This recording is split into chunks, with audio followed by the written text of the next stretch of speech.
Thank you, Kevin, for the nice presentation. Before I start with the talk, I'd like to thank the organizers for giving me the chance and the invitation to give this keynote lecture.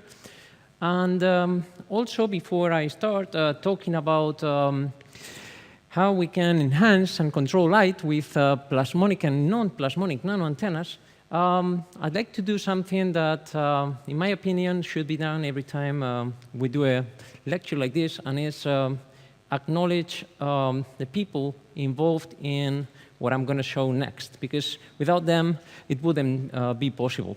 So especially, I highlight in bold Fernando Moreno and Francisco Gonzalez from the University of Cantabria, Stefan Meyer from Imperial College, and Toshi Shivanuma, who was the last PhD student who defended the PhD directed by Stefan and myself.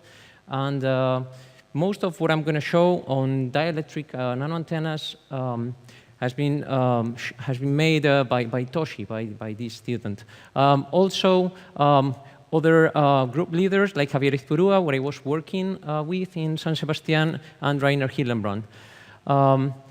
So also, after acknowledging people, it's always important to acknowledge funding. So that's why I also add this slide. So the outline of my talk, I divided it into a few parts.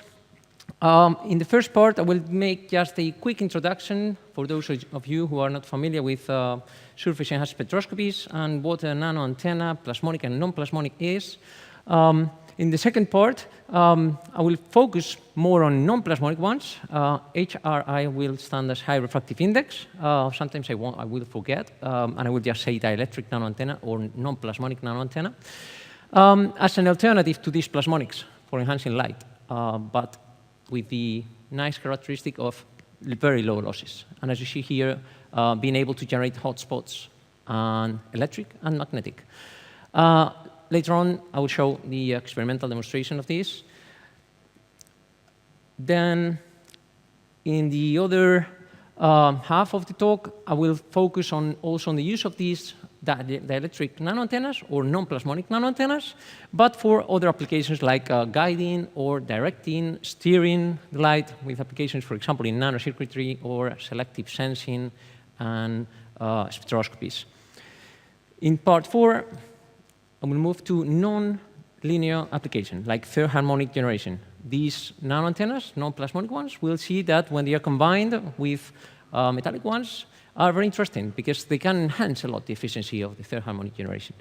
Part 5, if I have time, I will show some examples of